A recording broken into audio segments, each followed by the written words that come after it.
Chapter 7. He told himself that certainly Abilene would come and find him.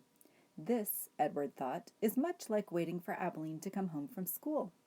I will pretend that I am in the dining room of the house on Egypt Street, waiting for the little hand to move to the 3 and the big hand to land on the 12. If only I had my watch, then I would know for sure. But it doesn't matter. She will be here soon, very soon. Hours passed, and then days, and weeks, and months. Abilene did not come. Edward, for lack of anything better to do, began to think. He thought about the stars. He remembered what they looked like from his bedroom window. What made them shine so brightly, he wondered, and were they still shining somewhere, even though he could not see them? Never in my life, he thought, have I been farther away from the stars than I am now. He considered, too, the fate of the beautiful princess who had become a warthog. Why had she become a warthog? Because the ugly witch turned her into one? That was why. And then the rabbit thought about Pellegrina. He felt in some way that he could not explain to himself that she was responsible for what had happened to him. It was almost as if it was she and not the boys who had thrown Edward overboard. She was like the witch in the story. No, she was the witch in the story. True, she did not turn him into a warthog, but just the same she was punishing him, although for what, he could not say. On the 297th day of Edward's ordeal, a storm came. The storm was so powerful that it lifted Edward off the ocean floor and led him in a crazy, wild, and spinning dance. The water pummeled him and lifted him up and shoved him back down. Help, thought Edward. The storm, in its ferocity, actually flung him all the way out of the sea, and the rabbit glimpsed for a moment the light of an angry and bruised sky. The wind rushed through his ears. It sounded to him like Pellegrina laughing. But before he had time to appreciate being above water, he was tossed back down into the depths. Up and down, back and forth he went, until the storm wore itself out, and Edward saw that he was beginning again his slow descent to the ocean floor. Oh, help me, he thought. I can't go back there. Help me. But still down he went. Down, down, down. And then, suddenly, the great wide net of a fisherman reached out and grabbed the rabbit. The net lifted him higher and higher until there was an almost unbearable explosion of light, and Edward was back in the world, lying on the deck of a ship, surrounded by fish. "Yeah, what's this?" said a voice. "Ain't no fish," said another voice. "That's for sure." The light was so brilliant that it was hard for Edward to see, but finally shapes appeared out of the light, and then faces. And Edward realized that he was looking up at 2 men, one young and one old. "Looks like some toy," said the grizzled old man. He bent and picked Edward up and held him by his front paws, considering him. "A rabbit, I reckon. It's got whiskers and rabbit ears, or the shape of rabbit ears, at least." "Yeah, sure, a rabbit toy," said the younger man, and he turned away. "I'll take it home to Nellie. Let her fix it up and set it to rights. Give it to some child." The old man placed Edward carefully on a crate, positioning him so that he was sitting up and could look out at the sea. Edward appreciated the courtesy of this small gesture, but he was heartily sick of the ocean and would have been satisfied never to set eyes on it again. "There you go," said the old man. As they made their way back to shore, Edward felt the sun on his face and the wind blowing through the little bit of fur left on his ears, and something filled his chest, a wonderful feeling. He was glad to be alive. "Look at that rabbit," the old man said. "Looks like it's enjoying the ride, don't it?" Yep," said the young man. In fact, Edward Tulane was so happy to be back among the living that he did not even take umbrage at being referred to as it. Chapter 8. On land, the old fisherman stopped to light a pipe And then, with the pipe clenched between his teeth, he walked home, carrying Edward atop his left shoulder as if he were a conquering hero. The fisherman balanced him there, placing a calloused hand at Edward's back. He talked to him in a soft, low voice as they walked. "You'll like Nellie, you will," said the old man. "She's had her sadness, but she's an all right girl." Edward looked at the small town blanketed in dusk, a jumble of buildings huddled together, the ocean stretching out in front of it all, and he thought that he would like anything and anybody that was not the bottom of the sea. "Hello, Lawrence," called a woman from the front of a shop. "What have you got?" "Fresh catch," said the fisherman. "Fresh rabbit from the sea." He lifted his cap to the lady and kept walking. "There you are now," said the fisherman.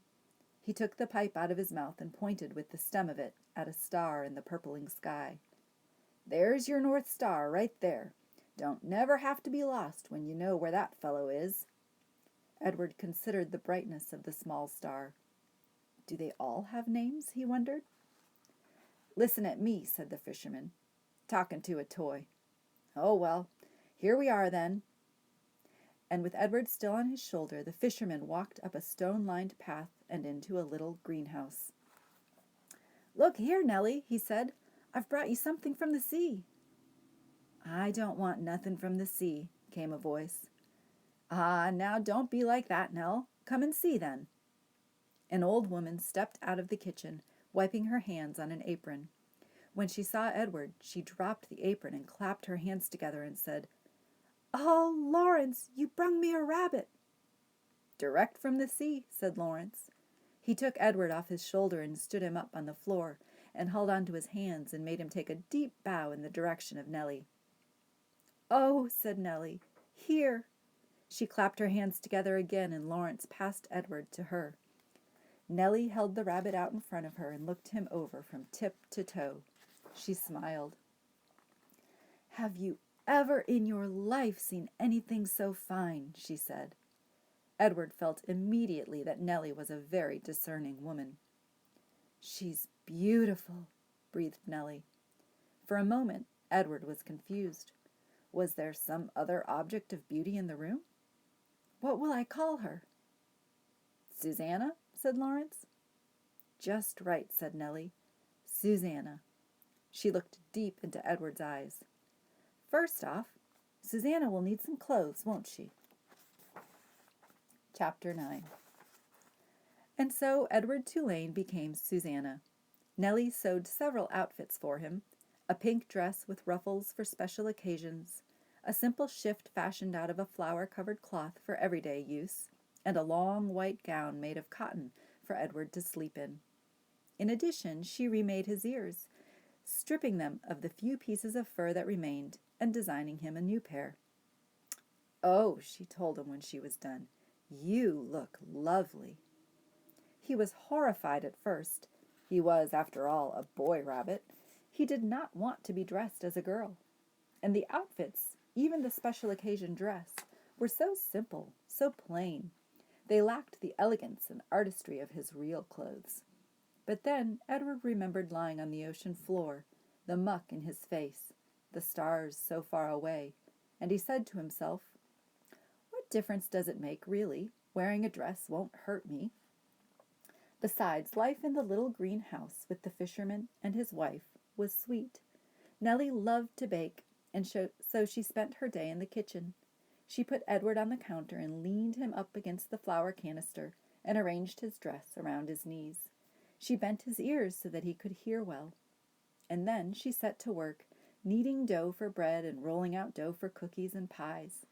The kitchen soon filled with the smell of baking bread and with the sweet smells of cinnamon and sugar and cloves.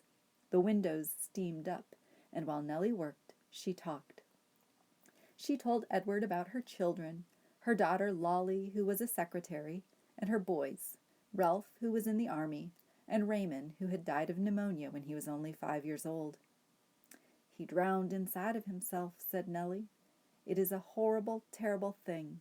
The worst thing, to watch somebody you love die right in front of you and not be able to do anything about it. I dream about him most nights." Nellie wiped at her tears with the back of her hands. She smiled at Edward. I suppose you think I'm daft talking to a toy, but it seems to me that you're listening, Susanna. And Edward was surprised to discover that he was listening. Before, when Abilene talked to him, everything had seemed so boring, so pointless. But now, the stories Nellie told struck him as the most important thing in the world, and he listened as if his life depended on what she said. It made him wonder if some of the muck from the ocean floor had gotten inside his china head and damaged him somehow. In the evening, Lawrence came home from the sea, and there was dinner, and Edward sat at the table with the fisherman and his wife.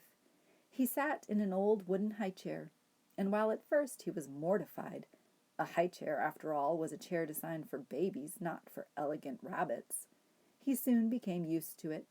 He liked being up high, looking out over the table, instead of staring at the tablecloth, as he had at the Tulane household. He liked feeling like a part of things. Every night after dinner, Lawrence said that he thought he would go and get some fresh air, and that maybe Susanna would like to come with him. He placed Edward on his shoulder as he had that first night when he walked him through town, bringing him home to Nellie. They went outside, and Lawrence lit his pipe and held Edward there on his shoulder, and if the night was clear, Lawrence said the names of the constellations one at a time. Andromeda, Pegasus, pointing at them with the stem of his pipe. Edward loved looking up at the stars, and he loved the sounds of the constellation names. They were sweet in his ears. Sometimes, though, staring up at the night sky, Edward remembered Pellegrina, saw again her dark and glowing eyes, and a chill would go through him. Warthogs, he would think. Witches.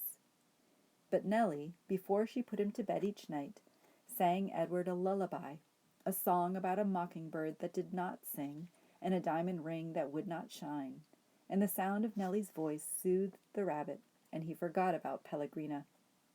Life, for a very long time, was sweet. And then Lawrence and Nellie's daughter came for a visit.